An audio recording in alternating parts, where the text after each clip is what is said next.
cưới. Cát Tường và Quang Bảo xin chào đón quý vị đến với chương trình Yêu là cưới. Được một tuần thôi chị là em dẫn về trên nhà em là gặp con em. Nó gặp trong vòng khoảng 2 tiếng nó gọi bằng ba luôn. Xin được chào đón cặp đôi đầu tiên của ngày hôm nay. Xin mời. Dễ thương quá, mời hai em. Hai bạn này giống nhau thôi. Nhìn thấy nhau. Xin mời hai bạn giới thiệu về mình. Giới thiệu đi cưng. Dạ em tên là Lê Đoàn Bảo Trinh, em 32 tuổi, hiện là nhân viên kế toán, em sống ở Bình Chánh thì. Dạ chào chị Cát Tường, chào MC Quang Bảo. Mình là Minh Đăng, năm nay 26 tuổi, đang làm nhân viên văn phòng ở thành phố Hồ Chí Minh luôn. 32. 32, 26 là cách nhau 6 tuổi. 6 tuổi. Ủa sao? Trời ơi, vậy là chị khen em. Em phải mừng và tự hào và tự tin, em rất trẻ. Đúng không? Nhìn hai người bằng nhau không có chênh lệch gì hết. Cho một nửa một tràng pháo tay đi. Quá trẻ đẹp luôn. Rồi làm sao mà hai bạn gặp nhau? Thì lúc đầu là mình cũng quen nhau qua mạng. Dạ tụi em nói chuyện trong vòng 1 tuần trên Zalo. Mà lúc nói chuyện là có biết là em lớn hơn bên đây 6 tuổi chưa? Dạ có, em có nói hết hoàn cảnh của em. Chà, em cũng mạnh dạn quá ha, cũng gan ghê ha. Ủa sao đầu tiên ví dụ như mình biết là người đó lớn hơn mình thì tâm lý thông thường là mình đâu có thích. Mà tại sao em vẫn cái hình mẫu trong người con gái mà em mong muốn là cũng phải chín chắn một tí, với thì Mỹ với thật ra có bản lĩnh trong công việc hay là trong cuộc sống nữa. Còn em không có ngại gì hết hả? Khi mà nghe đầu tiên vô đã nghe bạn trai mình giới thiệu là nhỏ tuổi hơn. Em cũng có ngại chị, nhưng mà Đăng có nói là chuyện tuổi tác không có quan trọng. Bắt đầu cái câu chuyện tình yêu như thế nào? Khi mà bao lâu gặp nhau thì ấn tượng ra sao? 1 tuần sau gặp nhau chị. Rồi. Ấn tượng của em lần đầu tiên gặp bạn này? Ấn tượng lúc đầu á nhìn kiểu như là đứng đắn quá đó, nên cũng sợ khó gần lắm. Tại vì Trinh á là thích mặc đồ không phải trẻ trung như giờ đâu, trước là mặc đồ kiểu mà già dặn hơn nữa, với mặc màu tối nữa. Đó. Sau đó tiến triển như thế nào và lúc nào mới chính thức là gọi là tỏ tình yêu nhau? 3 ngày sau tụi em gặp một lần nữa và quyết định quen nhau luôn. Ai chủ động nói lời quen nhau? Không chủ động nói lời quen nhau, là đi siêu thị cầm ảnh khều tay, cầm tay rồi coi như là tự hiểu là quen nhau luôn. Cho nắm tay là coi như là hiểu luôn. Quen nhau bao lâu rồi hai bạn? Dạ quen nhau 6 tháng. 6 tháng cũng nhanh quá ha. Mới đây thôi hả? Rồi trong 6 tháng đó có những cái sự cố gì, cái biến cố gì xảy ra trong mối tình của hai bạn không? Khi tụi em xác định quen Đăng á, em cũng có nói rõ là hoàn cảnh của em là hiện tại là mẹ đơn thân. Em có con luôn rồi dạ, hả? Em có con. Con em mấy tuổi rồi? Dạ em? con em 6 tuổi. Hôm nay có dắt theo đây không? Dạ có chị, con em lên. Ôi trời đất ơi. Hello con không? Con. Trời ơi. Quay lại chị coi mặt em coi. Ê, hai bạn này cũng có nét giống nhau nha. Không nói giống cũng tưởng đây con đây lắm mà. Em lúc mà quen nhau đó một cái tuần đầu đó là em nói luôn em có con luôn hả? Dạ có. Rồi bạn thấy em thấy sao? Dạ thật ra là lúc mà gặp nhau á là mình đã nói rất là nhiều chuyện mà trong khoảng 1 tuần trước rồi. Thì em cũng nói không phải lúc đầu á là Trinh mới gặp là đồng ý đâu. Để gặp được Trinh á là em phải nói dữ lắm, là nói cứ mở lòng cứ thoải mái lên đi. Thì em nói rất là nhiều và cũng nghe Trinh kể rất là nhiều về cái quá khứ là có con như thế nào, rồi sao lại như thế, thành mẹ đơn thân như thế, rồi quá trình sinh con hoặc là tự nuôi con đó, rồi cũng tự bươn chải trong Sài Gòn này. Thì em thấy rất là cảm động, rất là đáng quý cái tình cảm đó. Tại vì một người phụ nữ mà có thể kiên cường như thế đó, với trải qua nhiều thứ như thế mà vẫn đó nuôi dạy con của mình lên tốt nên người được, đó là em rất là đáng quý, nên em cũng quyết tâm là cũng muốn gặp một lần. Rồi em có tiếp cận với cô kia chưa? Nó chấp nhận em không? Dạ không, bây giờ á, nó dành em với mẹ nó.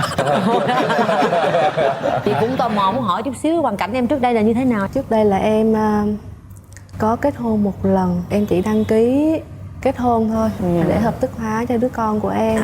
Chưa tổ chức đám cưới nhưng mà giấy tờ thì có rồi. Dạ. Rồi sau được 6 tháng là ảnh muốn chia tay. Thì khoảng gần 1 năm sau là ảnh đi có một gia đình mới. Thì em nuôi con đến 6 tuổi là gặp anh Đăng. Là coi như là trong suốt 6 năm. Dạ đúng rồi. 5 đến 6 năm là bạn sẽ không có bất kỳ một mối quan hệ nào hết cho tới lúc gặp Đăng. Dạ đúng rồi. Rồi mà đúng là duyên luôn ha. Còn cái sự cố nào giữa hai người trong 6 tháng vừa qua nữa không? quen nhau được một tuần thôi chị là em dẫn về trên nhà em là gặp con em. Nó gặp trong vòng khoảng 2 tiếng nó gọi bằng ba luôn, 2 tiếng nó gọi bằng ba luôn. Trời đất. Trời ơi. Em làm gì mà em dụ hay vậy? Thì trước giờ á, thì con á, nó cũng chưa có khái niệm gọi là ba. Đó nên bây giờ thấy có một người mà để nó gọi là ba á, thì nó cũng mong muốn từ lâu rồi. Bạn thấy như thế nào? Cảm giác lúc mà tự nhiên có một đứa bé gọi mình là ba? Thì 20 mấy năm sống tới bây giờ thì lần đầu tiên mình cảm giác là mình phải có trách nhiệm hơn trước rất là nhiều. Mà bạn không lo lắng gì hết? Lo lắng chắc chắn sẽ có, nhưng quan trọng là chỉ cần mà hai người cùng cố gắng thôi mọi thứ sẽ qua hết. Trước tiên là khen bạn, thấy bạn là giỏi rồi đó. dành cho bạn được không? Rồi. Quá tuyệt vời, quá tuyệt vời. Rồi sao nữa bạn? Rồi gia đình hai bên đã biết chưa? Dạ, Gia đình lúc có chấp nhận đó không? gia đình em là cũng chưa muốn em lấy chồng tại vì sợ con em nó sẽ khổ, Bị thiệt thòi, đi đúng bước rồi. nữa sẽ khổ, nhưng mà tình cảm của Đăng dành cho em rất là lớn. Con nó cũng chưa từng gọi ai là một tiếng ba hết, nên em cảm nhận được là nếu mà gọi được tiếng ba như vậy là có trách nhiệm cả đời. Thì gia đình em cũng đồng ý điều đó. Còn gia đình của Đăng thì sao? thì Lúc đó thì em chỉ mới nói cho mình mẹ em biết thôi đó, tại gia đình em á, thì trước giờ á, cũng hơi khó khăn đó, tại nhà cũng em mới là nghe trai trưởng nên em nói á, là mình công khai hết trên Facebook, mình không giấu giấu gì hết, mình nói với mẹ luôn. Lúc hiện tại bây giờ dẫn về thì mọi thứ đơn giản để dễ hơn rất là nhiều rồi, nhưng trước kia thì cũng hơi khó khăn một tí. Rồi kể cái đoạn khó khăn đi, kể cái lúc mà đoạn tiếp khó nhận cái khăn. thông tin đó tụi thì em mọi người... quen nhau được 1 tháng á, thì là chia tay. Cái gì kỳ vậy? Ủa mới quen nhau 6 tháng mà quen tháng chia tay? Bao lâu? Chia tay bao lâu? Chia tay 3 tháng. Ủa là làm sao? Quen nhau yêu nhau mới có 6 tháng à, mà quen 1 tháng chia tay 3 3 tháng là vậy bây là giờ mới quen lại đây có 2 tháng à? Dạ đúng rồi. Mà quyết định là chuẩn bị cưới rồi hả? Dạ tháng 6 tụi em cưới. Tháng 6 này cưới. Dạ. Trời sao gì nó ngộ quá vậy? Ủa tại sao chia tay Mấy bạn có vậy? thể từ từ chúng tôi được không? Nhanh quá. Dẫn mình đi sao quá vậy? Hả? Sao? Tại sao chia tay? Trong 1 tháng tụi em quen nhau thì anh này có người yêu cũ á. Người yêu cũ quay về. Cũng phải là nửa năm mà không gặp nhau rồi, tại hai đứa làm rất là xa. Lúc đó em quen với Trinh á, thì em đi chơi này nọ kỷ niệm nhau em đăng lên Facebook hết. Đó thì cô ấy Nữ thấy ngộ vậy. lắm vậy đó. Tại vì thật ra hai đứa không nói chuyện nửa năm không gặp là chị cũng đã hiểu vấn đề rồi. Cô ấy thì cái thái độ kiểu hơi tiêu cực, cũng lên nhà tác động với mẹ em nhiều. Ủa nhưng mà mắc cái gì chia tay bạn này? Thì bây giờ cô kia quay lại rồi thì Em chắc chắn là em xác định là cái gì nên kết thúc nên kết thúc. Nhưng lúc đó thì mẹ em vì thương cái người con gái kia nên cũng tác động với em một phần. Mẹ khóc rất là nhiều và thậm chí mẹ nói là thôi con sống vì mẹ đi, sống vì mẹ lần này đi. và lúc đó em có Chia nói sẻ chia với tay lại, nói chia tay với cơ. Dạ không chị. Mẹ ảnh gọi điện cho em, mẹ ảnh nói á là hai đứa có duyên nhưng không có nợ. Thôi thì cô nhận con làm con gái, con có rảnh thì chở bé qua nhà cô chơi, coi hai mẹ con tâm sự cuộc sống với nhau. Mẹ chỉ nói nhẹ nhàng như thế thôi. Rồi bạn gái cũ của ảnh á, rồi nhắn tin cho em cũng nói là hiện tại hai người đang quay lại, nói em đừng có liên lạc gì tới nữa. Rồi ảnh thì im lặng luôn chị, từ đó Rồi là em ảnh tự không hiểu nói rồi. gì hết luôn. Rồi em tự hiểu là ảnh, em mới nhắn tin cho ảnh là em nói là mẹ anh cũng nói và bạn gái anh cũng nói tại sao anh không im, tại sao anh không nói chuyện với em để em biết đường. Rồi ảnh im lặng cho đến 3 tháng sau ảnh mới là nhắn tin rồi ảnh muốn quay lại với em. Hãy nói đi anh, ngàn lời trong đáy tim mà đôi ta chưa nói ra cùng nhau. Tại sao Và- bạn lại im lặng vậy? Thì không biết xử làm sao. Thì cũng phải có một lời chứ. Tính của mình á là mình thích nên mình muốn giải quyết mọi thứ một mình giải quyết thôi, không muốn phiền người khác. Nên mình chọn cách im lặng thời điểm đó để cho mọi thứ nó dịu xuống nhanh nhất có thể. Trong tình huống đó nó quá gay gắt đi, thậm chí là cô gái kia còn gọi điện rồi nói những cái lời mà nó không hay nữa. Thì em cũng rất sợ là nó sẽ ảnh hưởng tới cuộc sống của Trinh. Chứ em biết 3 tháng đó là dài thâm Mà thẳm người ta như thế không có nào một cái không? Thì tin tức em gì cũng nói á là anh đang tính chuyện đó, anh đang tính chuyện đó, là em cho anh thời gian đi. Có không? Có nói vậy không em? Dạ nói chỉ có một trong tin nhắn thôi chị, nhưng em cần cái gặp mặt để nói chuyện trực Đúng tiếp. rồi. Thì mà ảnh im lặng, em gọi ảnh không nghe là em giận lắm. Em nói thật, em vừa giận em vừa hận, tại vì em đặt quá nhiều tình cảm vào đây.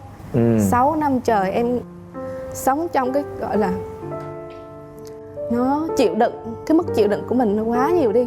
Mà em kỳ vọng vào con người này rất là nhiều, tại vì ảnh nói á là gia đình ảnh đồng ý, ảnh có thể được, ảnh có nói gia đình ảnh thỏa hiệp được mọi thứ để mẹ con em về, em có một cuộc sống mới. Còn em có ba. Đùng một cái anh im lặng, anh không nói gì hết. Rồi em tự hiểu bản thân em là phải làm những cái gì. Từ đó em cũng im lặng đến 3 tháng sau luôn chị. Cái hành trình của em làm sao em thuyết phục là được cô ấy sau 3 tháng em im re vậy, là nó có khó khăn không, như thế nào? Cũng khó khăn lắm, tại vì nhắn tin đâu có trả lời. Đúng rồi. Anh nhắn trong Zalo là anh nhắn từ đầu đến cuối hết những cái gì mà em thắc mắc.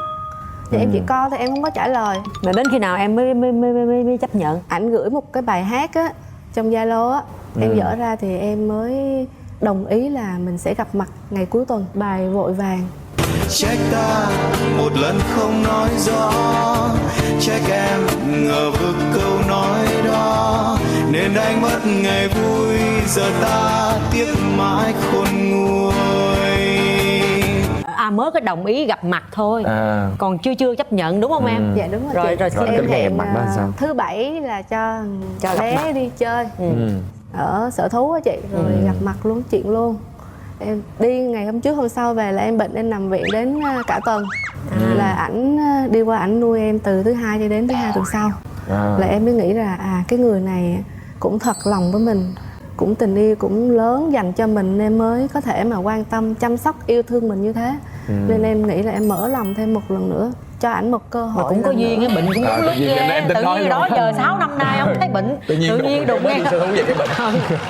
Bệnh tuần đó là chấp nhận quen lại luôn. Ngày em bệnh đó thì mẹ bên anh có tới thăm, rồi má em từ trên Đắk Lắk cũng tới thăm, rồi hai bà cũng gặp nhau nói chuyện. Dạ, từ đó nên là hai gia đình cũng cho phép tụi em qua lại, tình cảm phát triển lên. Nhưng mà ai là người chủ động nói về cái chuyện tiến tới hôn nhân? Dạ em là người chủ động. Dạ. Khi bạn điều không kiện sợ sinh nhân quá vậy? Quay lại á, phải xác định rằng em đã đi hơn nửa đời người rồi. Em muốn có một cái gia đình cho con em nó gọi một tiếng ba, nên là em không muốn thử thách thêm một cái nào nữa. Nên là tới là cưới luôn, chứ không có gọi là để đi mà hẹn năm này sang năm kia hay là tìm hiểu thêm. Nên là xác định là yêu xong là cưới luôn. Dạ, cái chuyện mà kết hôn với Trinh á, thì em đã xác định từ lâu rồi. Mình suy nghĩ là sẽ như thế nào và lúc nào và cách nào đó để mà mình có thể tiến tới hôn nhân một cách êm xuôi và nó thoải mái nhất, đó dễ dàng nhất cho hai người thôi. Chỉ có suy nghĩ vấn đề đó thôi. Hay là mình cưới nhau đi, hay là mình cưới nhau đi. Thế bây giờ còn mong muốn gì mà các bạn mong muốn đối phương sẽ thay đổi không? Em mong ảnh á là trách nhiệm một người làm cha, một người làm chồng nó rất là lớn. Hy vọng là tương lai á con nó sẽ học được nhiều cái từ anh và có trách nhiệm nhiều hơn trong cuộc sống. Thì trong mắt em thì em thấy là Trinh là người quá tuyệt vời mà em mong chờ lâu nay rồi. Nhưng mà nãy giờ chưa thấy hai bạn kể về tật xấu gì của nhau hết trơn á. Cái tật xấu của ảnh là ảnh hay nói nhiều, nói dai lắm chị. Nói mà em cười từ đầu buổi đến cuối buổi. Trinh này cũng bớt suy nghĩ quá nhiều, là tại vì nó cũng ảnh hưởng đến mối quan hệ lắm.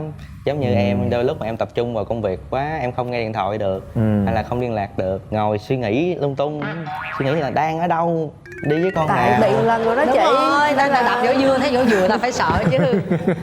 Chị thấy là cái câu chuyện hai bạn, thực ra hai bạn này là mới ở bên nhau có 3 tháng à. Quan trọng là cái tình cảm, hai bạn luôn luôn nắm chặt tay nhau như vậy. Cái đường đời phía trước còn rất dài, nhiều chông gai, nhưng tất cả là chuyện nhỏ. Nếu như là mình cùng nhìn chung về một hướng, yêu thương nhau thì không có gì khó khăn hết. Em muốn nói với anh, em đã trải qua một lần như thế rồi. Em hy vọng sau này mình cùng đi chung một con đường đến cuối cuộc đời với nhau. Anh cũng mong là như vậy. Bạn sẽ cố gắng để thực hiện cái điều đó. Qua chương trình này em cũng muốn tặng cho Trinh một món quà. Rồi. Wow. Thì món quà anh muốn tặng em hôm nay á, thì có thể là nó không có giá trị nhiều về vật chất, nhưng nó mang một ý tinh thần rất là nhiều đối với anh. Nữa là em mở ra đi. Thì người ta quan niệm rằng á, hoa hồng á là tượng trưng cho đời sống tinh thần và tình yêu dành cho phụ nữ. Đó, còn bánh mì là tượng trưng cho cuộc sống mà đầy đủ về vật chất. Nếu em đồng ý nhận quà này thì em ăn bánh mì đi. Đó, em bẻ bánh mì ra em đôi đi, em Ồ, cùng ghê, chia ghê. bánh mì, đó, em đôi đi. Đó.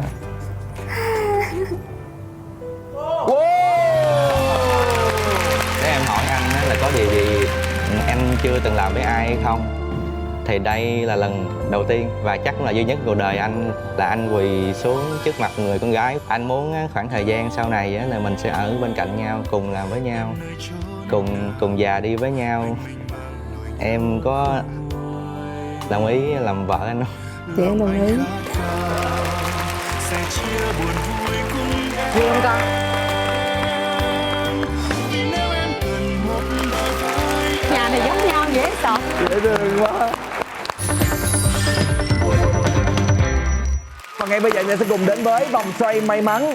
Chúng tôi có một phần quà, đó chính là một combo váy cưới cao cấp trị giá 15 triệu đồng đến từ Linh Nga Bridal, một bộ thiệp cưới trọn gói 5 triệu đồng đến từ The Symbol, một voucher quà tặng trị giá 2 triệu đồng đến từ Mom and Baby Casting, một thẻ xem phim 1 triệu đồng đến từ Cinebox, và ngoài ra là 4 bình sữa thần thánh của chương trình Yêu Là Cưới. Bây giờ các bạn đang muốn có quà gì? Chắc bình sữa. Một, hai, ba, quay. Yeah. Và đó sẽ là một voucher quà tặng trị giá 2 triệu đồng đến từ Mom and Baby Casting. Chúc mừng hai bạn. Kỷ niệm đợt đấy là chở em đi chơi có hơn 1 ngày thôi nhưng mà bị công an phạt 4 lần. Trời đất ơi. Và ngay bây giờ chúng ta hãy cùng chào đón cặp đôi thứ hai của ngày hôm nay. Xin mời. Wow. Xin mời hai em. Rồi, xin mời hai bạn giới thiệu đi nè. Em là Nguyễn Thị Minh Trang, em đang làm nhân viên văn phòng ở Gò Vấp. Năm nay em bao nhiêu tuổi? Năm nay em đâu? 26 tuổi. Em ở Hải Phòng. Hải Phòng. Rồi Còn mời bạn? em. Dạ, chào anh chị MC ạ. Dạ, em tên là Tuấn ạ. Em làm lập trình viên và em đang ở Gò Vấp ạ. Dạ, em năm nay 24 tuổi ạ. Lại thêm một anh chàng anh hùng nữa. Quê em ở đâu? Dạ, quê em ở Hà Nội ạ. Ta nói nhất gái lớn 2 gì trai lớn 1. Đây là Trang lớn hơn em 2 tuổi đúng không? Nó là nhất luôn rồi đó, còn gì nữa. Gặp nhau như thế nào? Tụi em gặp nhau qua một game online ạ. Gặp nhau cũng tình cờ lắm ạ. Cũng mấy năm rồi không vào cái game đấy, nhưng mà tối hôm đấy tự nhiên hứng lên vào rồi chơi đến tận 12 giờ đêm. Hồi đấy em vẫn là sinh viên, game bắn súng đánh nhau vậy đó.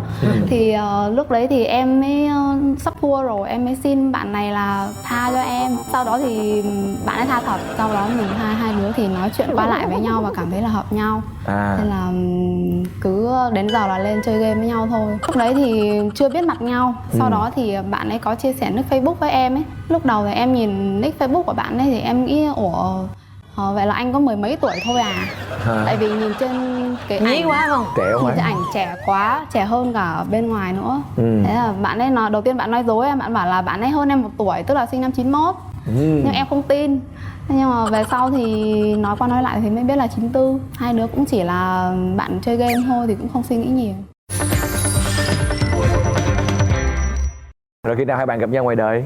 Từ hồi tháng 3 mà đến tháng 7 thì em lúc mà em đang học ở trong này thì em về quê ở Hải Phòng để chơi. Lúc đấy bạn này đang ở Hà Nội. Hai đứa có hẹn gặp nhau. Bạn này mới từ Hà Nội mà xuống Hải Phòng để gặp em.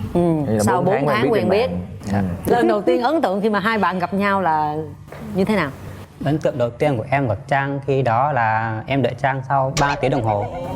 Tại vì đợi bạn trước khi em xuống là bạn này có đi chơi với nhóm bạn ấy. Em để cho bạn ấy chơi xong rồi thì em mới nhắn tin là em xuống đây rồi. Thì sau gặp nhau thì lần tiên em gặp Trang em thấy to quá. Cao to quá. Hồi đấy thì em mập hơn bây giờ. Em cũng thấy tội tại vì bạn ấy không nói với em là bạn ấy xuống sớm như vậy mà bạn chờ một mình ở cái ga tàu đấy 3 tiếng đồng hồ á. Cho nên là khi mà em thấy em cũng thấy rất tội. Xúc động ha. Cũng xúc động, nhưng mà cái ấn tượng đầu tiên mà em nhìn thấy bạn là trời ơi, sao nhỏ thế. Trời sao to thế. Trời sao nhỏ thế. Rồi làm sao? Rồi cuối cùng rồi gặp nhau hôm đó có gì ấn tượng không? Hôm đó gặp nhau thì hai đứa chở nhau đi ăn thôi. Bạn ấy lại quay lại Hà Nội. Thì em cũng có họ hàng ở trên Hà Nội thì tranh thủ cái đợt đấy em cũng lên Hà Nội chơi với cô em luôn. Thì hai đứa lại hẹn nhau thêm một buổi nữa. Kỷ niệm đợt đấy là chở em đi chơi có hơn 1 ngày thôi nhưng mà bị công an phạt 4 lần. Trời đất ơi. Một lần là không có gương, một lần là sai làn đường, còn một lần thì đang đứng cô ở cái vỉa hè để tìm đường cũng bị hốt vô vì kêu là làm cản trở giao thông ạ. Một lần thì vội quá em vượt đèn đỏ luôn. Trong một ngày đi chơi mà bị thổi 4 lần. Hay á, hai đứa em đúng là hơn.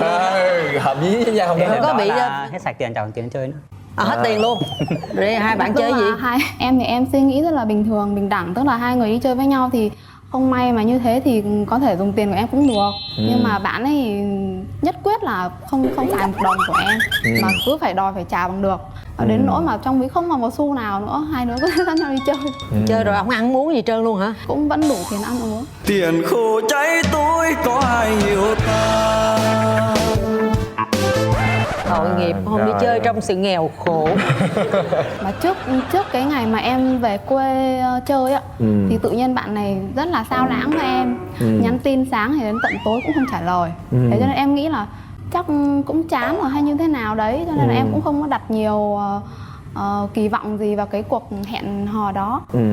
Nhưng mà rất là bất ngờ là mấy ngày đi chơi đấy là bạn rất là nhiệt tình, và thậm chí là lúc mà bạn ấy tiễn em ở sân bay, lúc em bay từ Hà Nội vào trong này, mắt bạn đỏ theo em luôn. Và khi tôi vui thì tôi hát, khi tôi đau thì tôi khóc, sẽ chút hết những đắng cay trong lòng. Và em thấy rất là ngạc nhiên, tại vì tại sao một người mà có thể thay đổi thái độ trong vòng có vài ngày mà sao nhanh như vậy. Ủa sao lúc đó sao em sao lãng cổ vậy? Dạ, tại vì đợt đó là em ở khu trọ ấy, là em có quen một bạn nữ ở gần khu trọ nữa. Mà đợt đó là chị em thì em cùng chị em mà.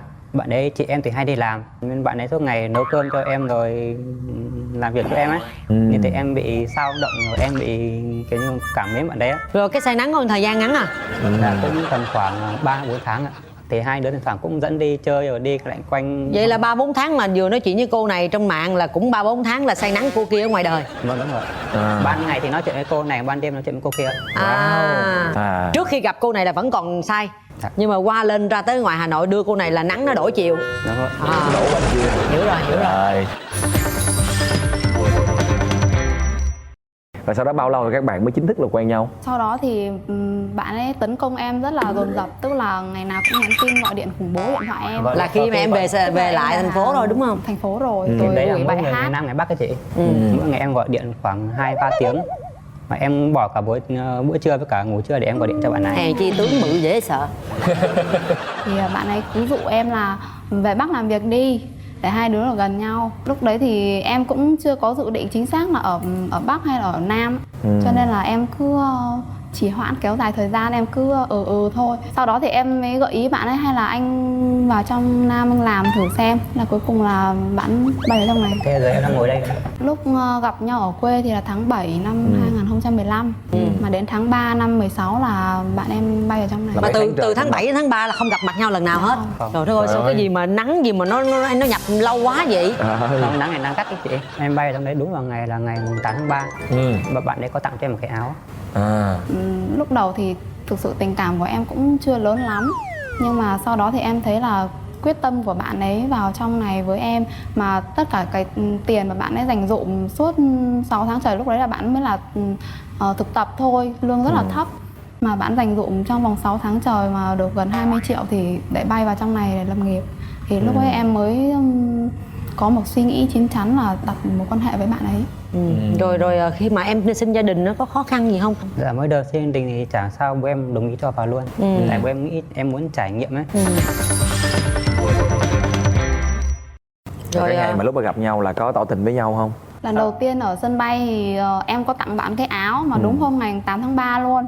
Là và em cũng trêu bạn ấy, em chụp cái bình hoa của cái chị là cùng phòng mà đến ngày 8 tháng 3 mà chẳng được người yêu tặng hoa, mình đi tặng áo. Sau đó nửa tháng thì bạn em lúc đấy bí mật liên hệ với bạn là em trong này ấy, để tổ chức cho em một lễ tỏ tình. Wow, như thế nào?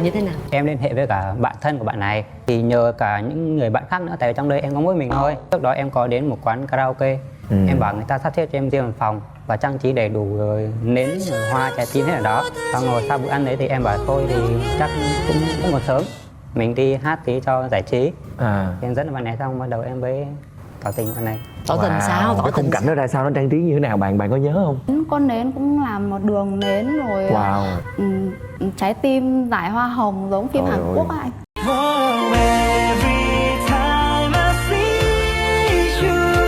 Rồi là cũng có bó hoa, có bánh kem. Rất tiếc là cái người quay lại cái buổi hôm đấy ấy, Bấm lúc quay mà. quay quên không ấn cái nút quay. Trời ơi, ai mà duyên dữ vậy? Cũng có một cái sự cố gì đó ha.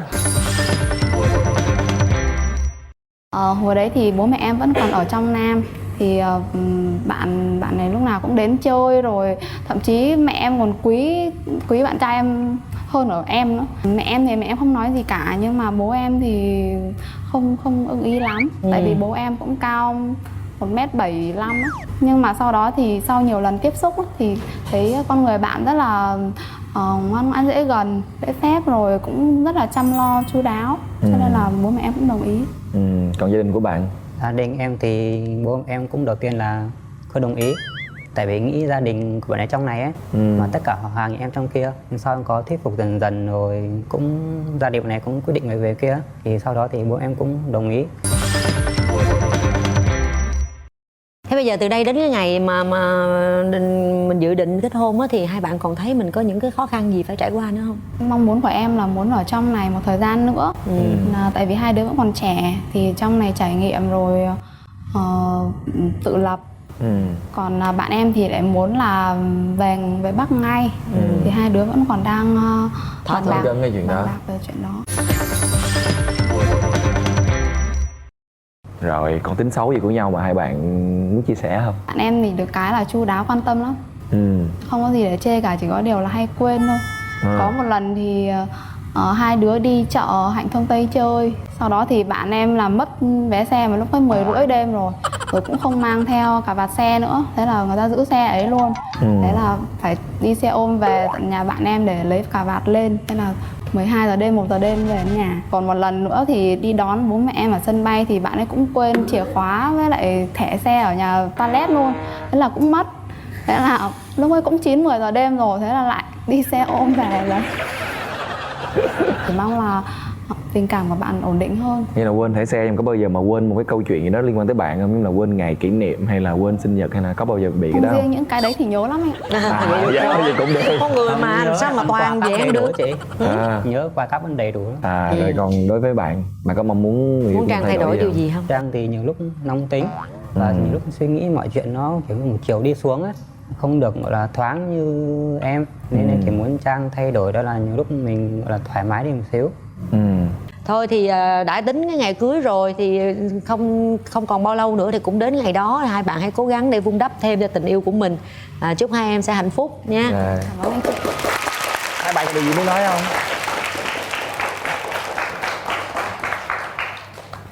Nhưng đây anh muốn nói với em là thật sự ở lứa tuổi con trai ấy, mỗi tuổi có một sự trưởng thành riêng. Có thể là anh không được trưởng thành những gì em nghĩ, không được những gì em muốn, nhưng anh hứa anh sẽ thay đổi bản thân mình ngày càng tốt hơn và mang đến cho em một cuộc sống hạnh phúc và không phải chảy nước mắt về những điều không nên có.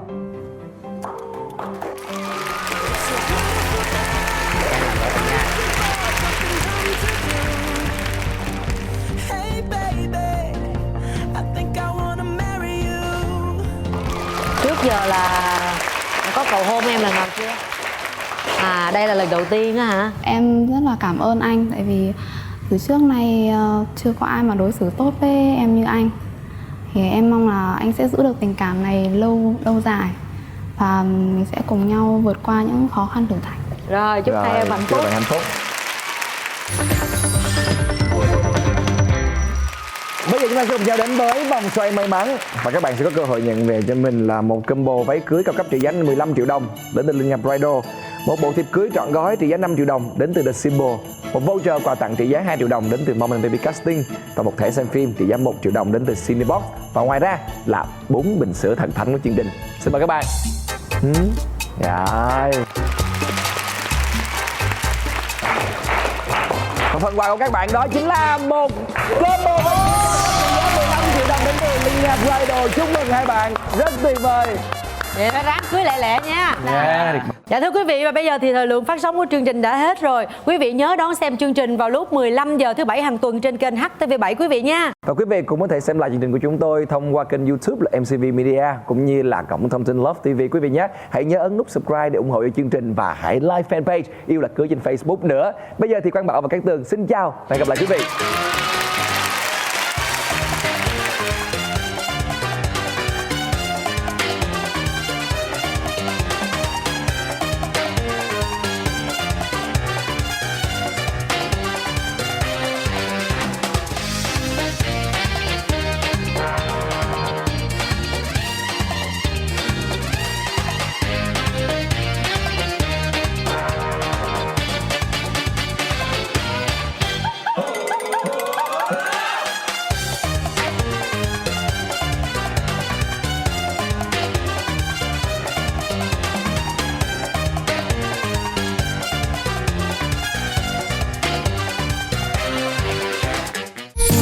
Yêu Là Cưới.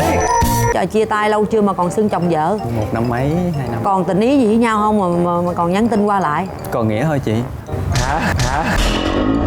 Cho anh mượn cái hình em làm ảnh nền điện thoại, rồi up cái ảnh nó lên thì bạn bè của ông này vô bình luận á, xong mới thấy quen nhỏ kia mà xong nay nhỏ này, cuối cùng lộ ra là em nói chia tay xong năn nỉ rồi chết. Mà lúc đó chưa gặp mặt Dạ. rồi chết luôn. Dạ. Trời ơi. Hãy đến với Yêu Là Cưới vào lúc 15 giờ thứ bảy hàng tuần trên HTV7.